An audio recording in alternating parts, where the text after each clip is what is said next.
Hello, my dear students. I welcome you all to my channel. Today we are going to learn an English chapter of class 10. The name of the chapter is Louis Pasteur, Conqueror of Disease. It's written by E.H. Carter with the help of some source. And we are going to read just part 1, half of the chapter today. It's part 1. And so quickly, let us see what do we have to learn in this chapter. But before that, students, if you are viewing my video for the first time, do subscribe my channel and hit the like button so that you get the notifications of the latest upcoming videos. And do watch the video till end. And if you like it, hit the like button and do comment it. And students, you also find 9th standard English explanation in this channel. Do go in the playlist, find it, and share it with your friends. So let's start with the chapter. First of all, with the information about the author. Our author, Herbert Edmund Carter, he was an American biochemist and an educator, and he grew up in the central Indiana, and he has received his bachelor's degree from DePaul University. He also received his PhD in 1934 in organic chemistry from the University of Illinois.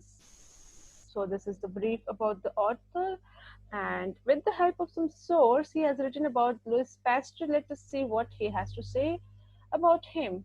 So he says that on the battlefield of his campaigns, the Napoleons had a brave soldier with them whose name was Pasteur, and to this Pasteur there was a brave son. A brave son was born by name Louis Pasteur, and this happened after 7 years of Waterloo, War of Waterloo.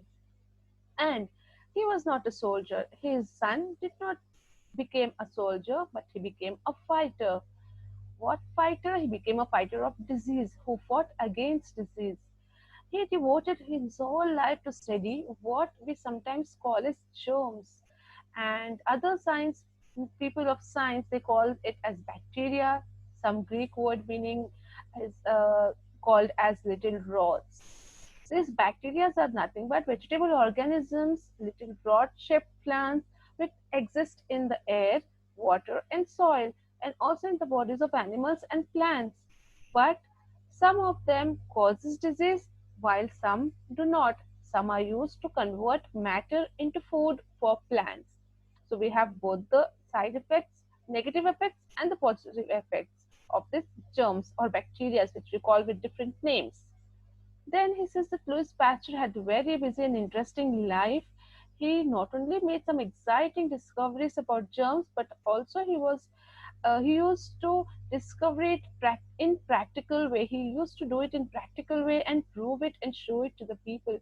He always used to work very hard in his laboratory. He was always with test tubes and all kinds of experiments. But nearly all the time he was working to help people who were suffering from many diseases. He wanted to help them in a special way. And among them, he just wanted to help those people who worked in brewers, breeders of silkworms and cow keepers. So students, brewers are the people who works in the manufacturing company of beers. Breeders of silkworm, the one who works in silk trading companies where the silk is made out of silkworms, and cow keepers, taming of animals, like animal husbandry. So these people were mostly affected by many of the diseases. So he used to help these poor people who are working in this companies or this field in who are in this field. And he always used to help these people because he thought they are the main people, important people of the France who are working in the most important industries. He considered these industries as most important in France because it used to help them to develop, and he wanted to help these people. So he says proudly that I'm proud of being able to help this country in this way. He says helping this people is nothing but helping my country because it is directly or indirectly helping the country to develop. So this was his thinking. And then Louis Pasteur, who was born in a little French country town, he was interested in chemistry from very young age. He studied hard in Paris. He showed great promise. He began to teach and lecture also as a professor of chemistry.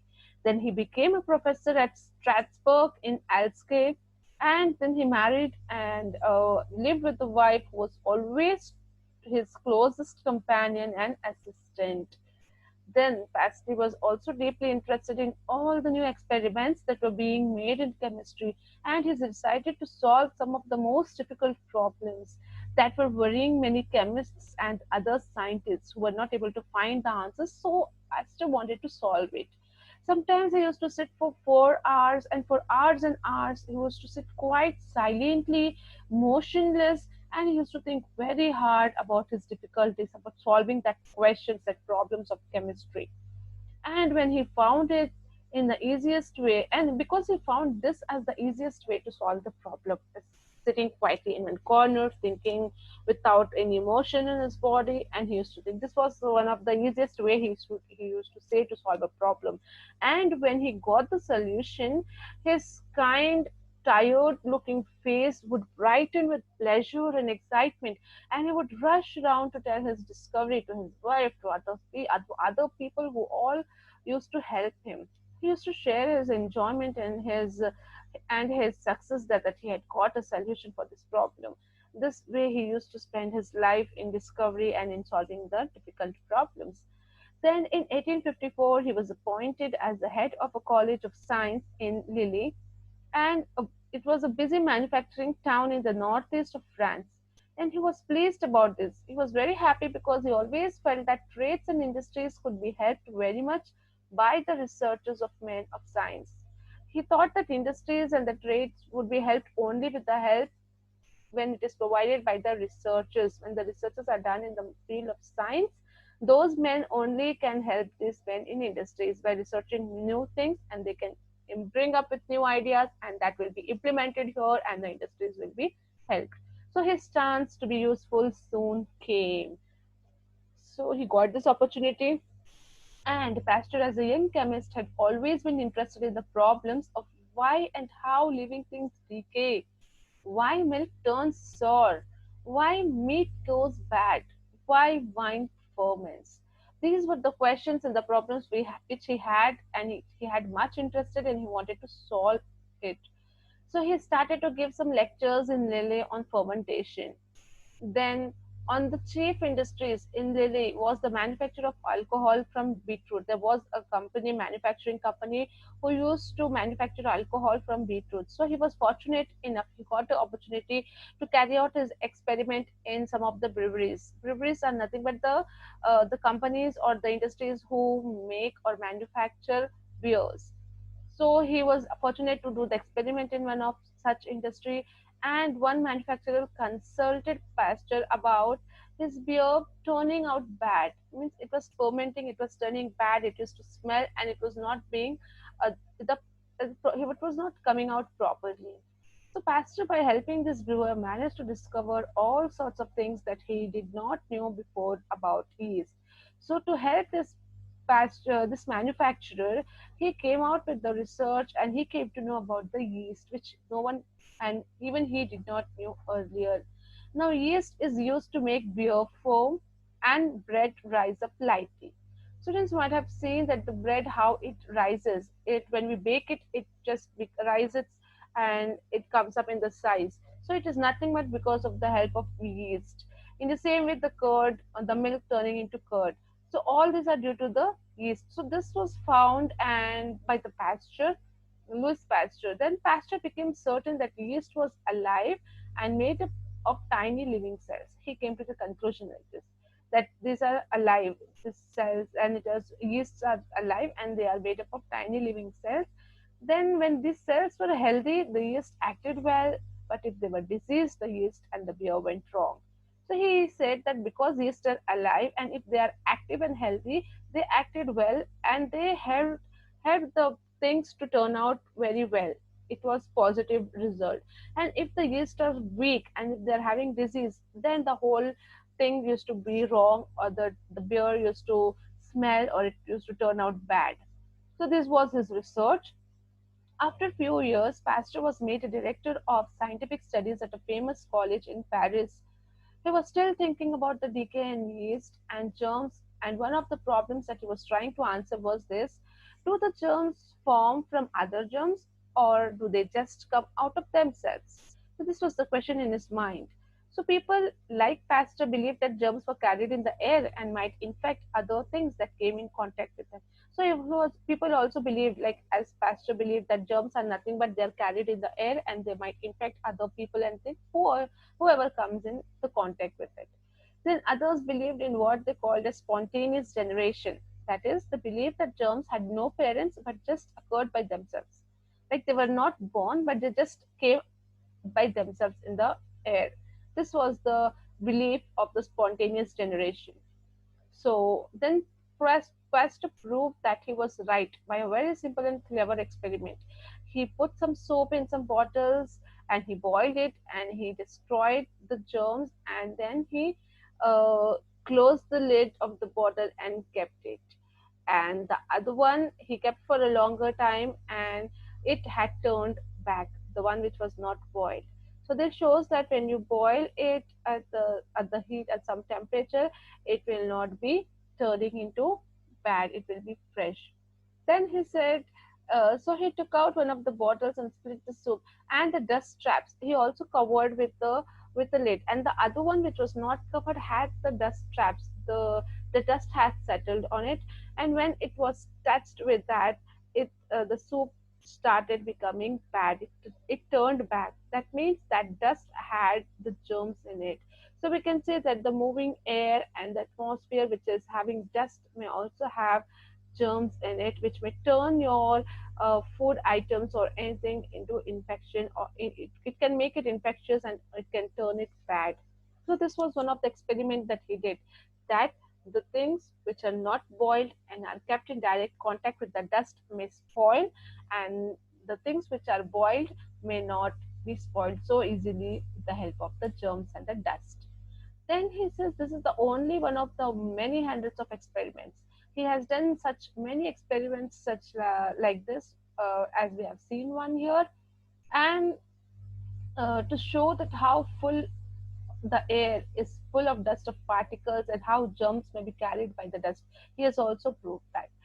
Then one very useful experiment he made to show the difference between the pure air and the stale air also is there, where Pasteur again filled some bottles with the soup. He took it in a little hotel bedroom and he kept tightly over there, where the air had hardly ever changed. Where in a locked room you don't have the changing of atmosphere and the fresh air coming. So he kept one soup bottle there. Then he broke their necks off so that the air could enter freely. He did not close the lid. He just kept it in the closed room, and after a few minutes sealed them again. Then after some times he sealed it them, because when some of the air had gone inside, then he had sealed it. And then he took some of the bottles in the field. He did the same thing. He kept there. After some time, he closed the lid. Again, same thing he did with the high mountain area. There he kept one bottle. After some time, he sealed it. And when he opened it one by one, the hotel bedroom soup was full moldy. It had gone completely moldy. It had turned into bad. The bottles opened in the field were moldy, but not quite so bad because the field air was also a bit fresh. But those opened on the mountain had no germs in them at all. It was all fresh. This showed the difference of the pure air and the stale air. Stale is nothing but infectious, and the polluted air, you can say. So this was practically proved by Louis Pasteur. Then nowadays we pay a great deal of attention to pure air, pure open windows, to freedom from dust, to garden cities. And Pasteur was one of them to show this very first, that how necessary it is to fight against germs and disease, to keep our house open, to keep the windows open so that we have the fresh air coming in and going out. Then another very useful discovery of Pasteur was when he was working in Paris, was the process of pasteurization, which even till now is famous and being followed.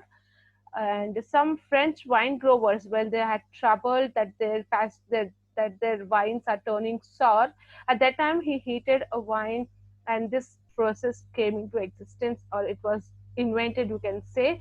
And Pasteur showed that by heating the wine or milk or any liquid, the temperature of 50 to 60 degrees centigrade, the germs may become harmless.